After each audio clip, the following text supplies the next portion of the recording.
আসসালামু আলাইকুম, আশা করি সবাই ভালো আছেন।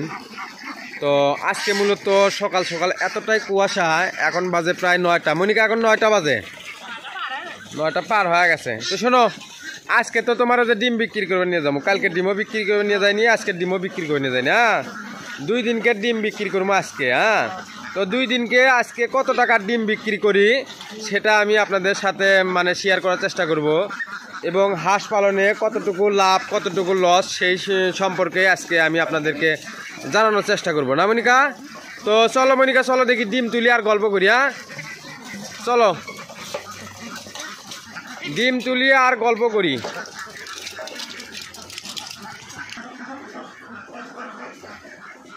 এই জায়গাটাতে আজকে অনেকগুলো ডিম পারছে, তাই না মনিকা? ওই চারির ভিতর পারেনি, সেই জায়গাতে দিতে পারছে। তো কালকের ডিমগুলো আমরা বিক্রি করিনি, কালকের আর আজকের সহ আজকে বিক্রি করতে নিয়ে যাবো। তো কত টাকা বিক্রি করি সেটাই আমি আপনাদের সাথে শেয়ার করব। আর মূলত আপনারা যারা নতুন হাঁস খামার করতে চাচ্ছেন, অনেকেই ফোন দিয়ে বলতেছে ভাই আমি হাঁস খামার করতে চাই, অনেকে SMS কে মাধ্যমে জানতে চাইছে ভাই হাঁস খামার করব কিভাবে কি করব।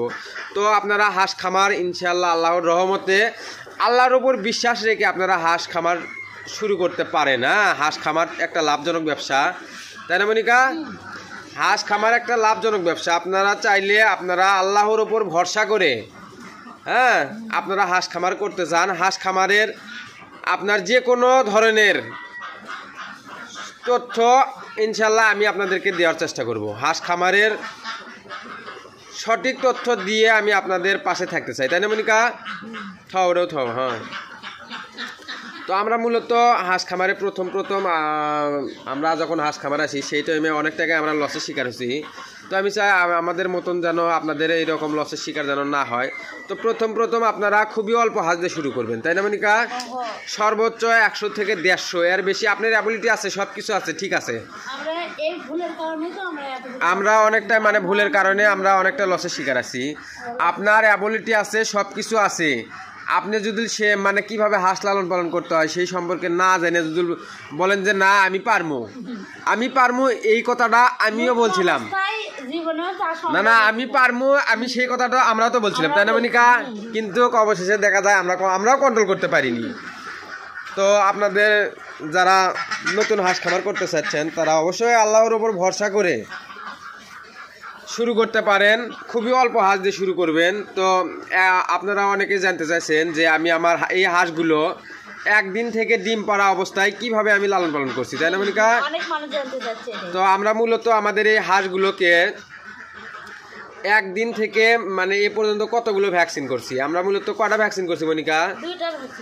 আমরা মূলত এ পর্যন্ত 2টা ভ্যাকসিন করছি, আর সেটা হচ্ছে যে ডাক কলেরার কোনো ভ্যাকসিন আমার দেওয়া নাই। দেওয়া আছে? আমাদের শুধু ডাক কলেরারই ভ্যাকসিন দেওয়া আছে মনিকা।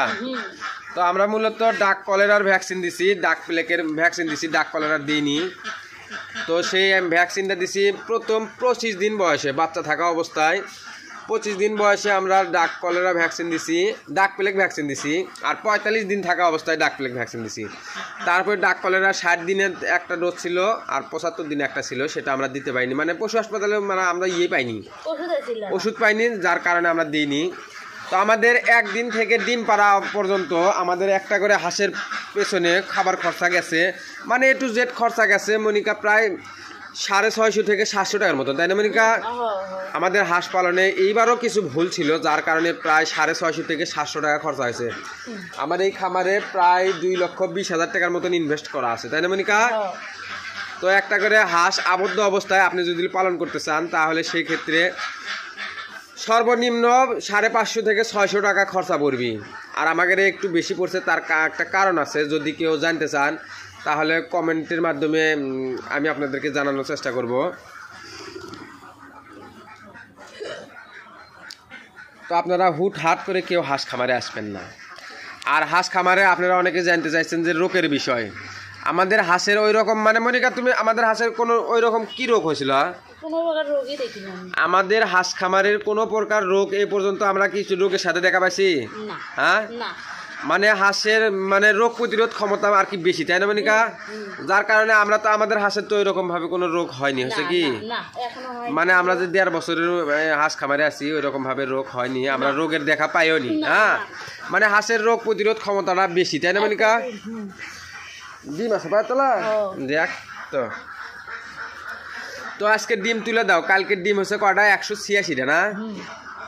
কালকে হচ্ছে 186টা, আজকে জানি না কটা হয়। তো আজকে ডিম বিক্রি করে কত টাকা নিয়ে আসি এটা দেখা যাক। সর্বশেষ পরিস্থিতি আমি আপনাদেরকে দেওয়ার চেষ্টা করব। এ মনারা, তোমরা স্কুলে যাচ্ছ না? স্কুলে যাও, স্কুলে যাও, ফুসকি পারো না। এই মুড়ে তোলা হয়ে গেছে না মনিকা? যাও ওই মুড়ে তোলো। মনিকা, ডিম তোলা হচ্ছে? কত ডিম হলো? ওটা কয় কেস? 3 কেসে 100, 3 কেসে কটা? 3 3 90টা না? আর এটা কয় কেস? তাহলে 90 90 180 180টাই পারছে। 180 আর এটা আছে আরেকটা 6টা 186টা। কালকে কটা পারছে? কালকে 186 পারছে। কালকেও 186টা পারছে, আজকেও 186টা পারছে। তাহলে তোমার 2 দিনের ডিম ভালোই পারছে। হ্যাঁ, চলো এই ডিমগুলো নিয়ে চলে যাবো, এখনই নিয়ে চলে যাবো, 20 মিনিট যাবো।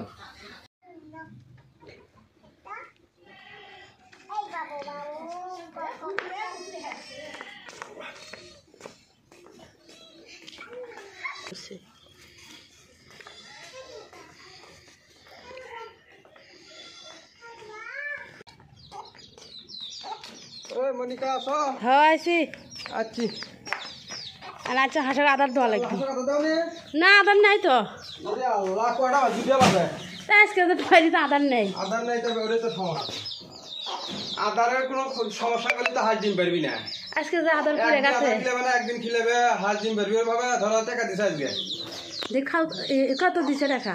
এই তো ধরো 4 5 6 7 8 9 10 জুড়ে গুণ 13 14 15 16 17 18 19 20 21 22 23 24 25 কত হলো মোটা?